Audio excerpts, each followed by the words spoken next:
जलन। ममता बहुत ही सीधी और प्यारी लड़की थी, वहीं सुनील एक सरल और आगे बढ़ने की सोच रखने वाला लड़का। सुनील, बेटा सुनील कहाँ है? अरे जरा एक गिलास पानी तो दे दो। हाँ माँ, अभी आया। क्या माँ, पानी तेरे सर के पास ही तो रखा है, क्या हो गया है? तबीयत खराब है क्या? अरे नहीं नहीं, वो उठने का मन ही नहीं कर रहा था, तो देखा ही नहीं। वैसे क्या कर रहा है? यहाँ बैठ ना मेरे पास। माँ पढ़ रहा था। वो क्या है ना, नौकरी में तो वक्त नहीं मिलता, अब ऑफिस से घर आकर ही तो वक्त मिलता है। अच्छा अच्छा ठीक है, पढ़ ले जा बेटा। सुनील पढ़ लिख कर और आगे बढ़ना चाहता था, लेकिन माँ की तबीयत खराब देखकर सोचता है कि शादी ही कर ले। कब तक माँ का ख्याल वो अकेले रख पाएगा? तो एक दिन, माँ ये ममता है, मैंने इससे शादी कर ली है।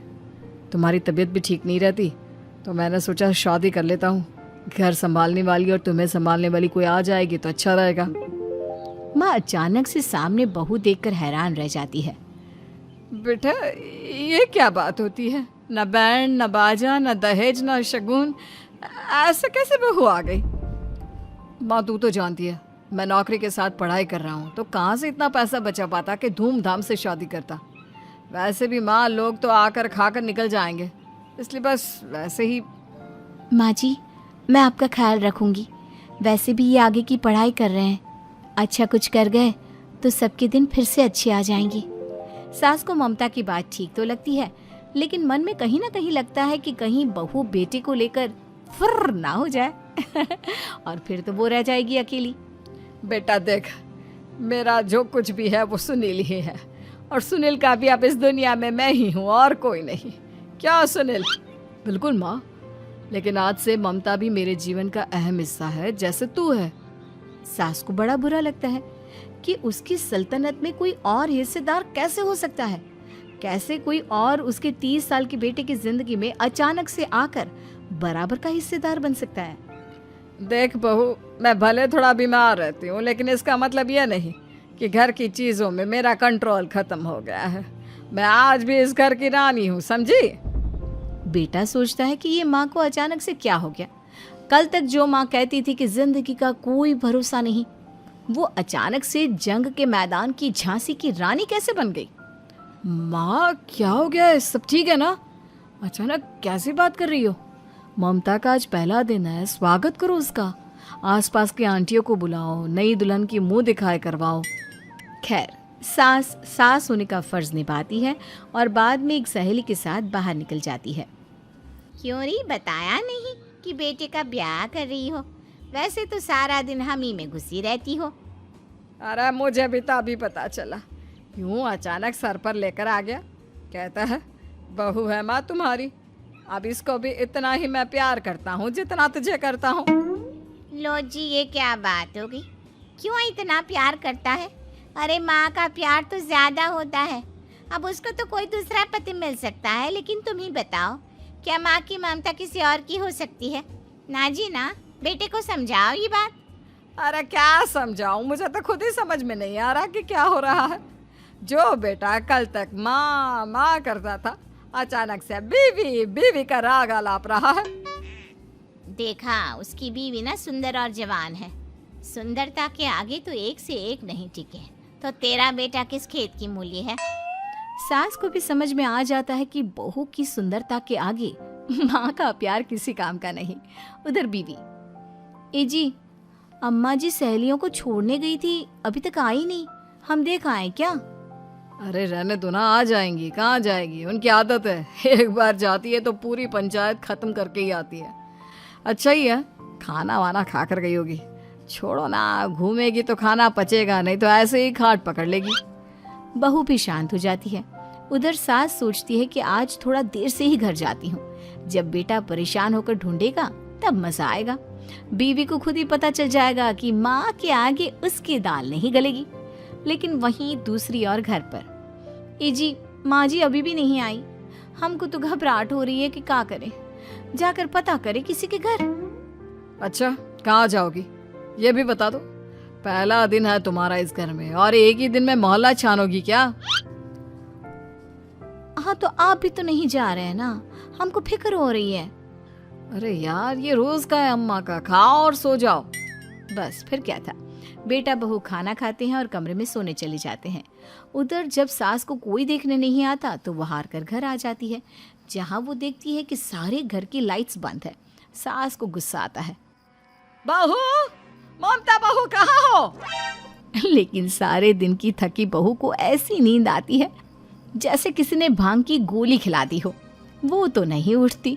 उठकर आ जाता है बेटा। अरे क्या बात है अम्मा, काहे चिल्ला रही हो? अरे सो जाओ ना, सुबह की थकी है बहू, वो सो रही है। जोर से बोलोगी तो नींद खुल जाएगी उसकी। माँ को गुस्सा आ जाता है। फिलहाल तो सो जाती है, लेकिन मन ही मन ढेर सारा जहर बहू के लिए भरा होता है। सुबह बहू चाय बना रही होती है कि सास धीरे से गैस तेज कर देती है, जिससे चाय का बर्तन जल जाता है। और जैसे ही बहू चाय का बर्तन उठाती है उसका हाथ जल जाता है। मेरा हाथ जल गया। वो जोर जोर से चिल्लाकर इधर उधर भागती है कि सास थोड़ी देर में उसके हाथ में पानी डाल देती है। हाय रे बहू, क्या कर रही हो? पहली बार रसोई छुई हो क्या? सासू माँ गलती से गैस तेज रह गई थी और बर्तन जल गया, जिससे मेरा हाथ जल गया। हाय रे, कितना गंदा दाग। छी छी छी छी, मुझे तो उल्टी आ रही है तेरा गला हुआ मांस देखकर। तू ना मुझे अभी साथ से खाना मत लगाना। बहू भी खुद का हाथ देखती है तो उसे भी रोना आ जाता है। कुछ दिनों के बाद सास की सहेली आती है, बहू चाय बनाकर लाती है। उसके जाने के बाद सहेली कहती है, बहू की सुंदरता ऐसी है कि कोई भी दीवाना हो जाए। वैसे तेरे बेटे का क्या हाल है? अरे वैसा ही है, बहू के पीछे लट्टू। क्या करूं, कुछ समझ में नहीं आ रहा। मैंने तो बहू के चेहरे पर दिवाली के पटाखे की चक्री फेंक दी, उसका पूरा चेहरा जल गया। अब देखो ना रही सुंदरता, और ना ही अब मेरा बेटा उसे पूछता है। अरे अब तो वो उसे छोड़कर दूसरी भी देखने को बोल गया है मुझे। बहू सारी बात सुन रही होती है।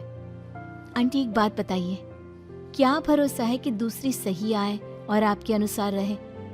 देखिए आंटी, मेरी सासू माँ को गलत बात सिखाने की जरूरत नहीं है। हमारा परिवार साथ में खुशी से रह रहा है। देख बहू, मेरी सहेली की बेइज्जती ना कर, वही अच्छा रहेगा तेरे लिए, समझी? बहू नहीं मानती है। वो बार बार उनकी सहेली को घर से निकल जाने को कहती है। तभी सास की सहेली पास के चूल्हे से लकड़ी लाकर बहू के चेहरे पर लगा देती है। बहू जोर जोर से रोने लगती है। अरे ये क्या कर दिया? मैंने कहा किया, ये तो तूने किया। तू ही नहीं चाहती थी कि बहू बेटे के साथ रहे, भला मैं क्यों करूंगी?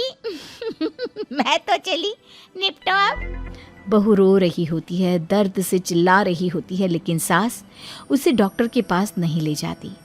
तभी पति आता है। क्या हो गया ममता? ये दाग कैसे लगा? तुम कैसे जली?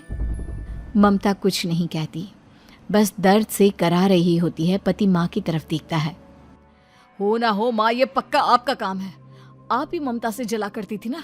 देखना माँ, अब पुलिस आएगी, केस बनेगा, लेकिन पहले मैं ममता को अस्पताल लेकर जा रहा हूँ। सभी अस्पताल जाते हैं, जहाँ डॉक्टर ममता की सास से कहते हैं, आपने तो नहीं जलाया ना बहू को? अब ममता की सास के तो पसीने छूट रहे होते हैं। वो घबरा कर कहती है, ना ना डॉक्टर साहब, कैसी बात करते हैं? हम क्या जलाएंगे अपनी बहू को? डॉक्टर ममता के पति से पूछते हैं। देखिए, क्योंकि ये ससुराल में जली है तो मामला पुलिस का बनता है, तो आप पहले पुलिस को बुलाइए, तभी इलाज पूरा होगा। सास डर जाती है कि अब तो बच्ची जिंदगी जेल में ही रहना होगा। रहने दीजिए ना, पुलिस को क्यों बुलाना? सारी हंसी खत्म हो जाएगी जब पुलिस के डंडे पड़ेंगे। बहू को जलाना भले ही बहुत आसान हो, लेकिन उसके बाद सारी जिंदगी जेल की हवा खाना। सास डर जाती है। पुलिस आती है। पास लेटी दर्द से करा रही ममता स्टेटमेंट देती है। तो क्या हुआ था? कैसे जली आप? ममता पास खड़ी सास को देखती है। बेटी बताओ, कैसे जल गई तुम? ओए, काका का किरण वाली शाहरुख, चुप, बिल्कुल चुप। सास चुप। सभी इंतजार करते हैं कि ममता क्या बोलेगी। जी मैं खाना बना रही थी, लकड़ी उड़कर मेरे ऊपर गिर गई और मैं जल गई। सास बहू की बात सुनकर रोने लगती है। देखा माँ, कितनी समझदार है ममता। ये चाहती तो, हाँ बेटा, ये चाहती तो मैं आज जेल में होती। मुझे माफ कर दे। मैं आगे से अभी कभी ऐसा नहीं करूंगी। बहू के साथ मिलकर रहूंगी। मुझे माफ कर दे।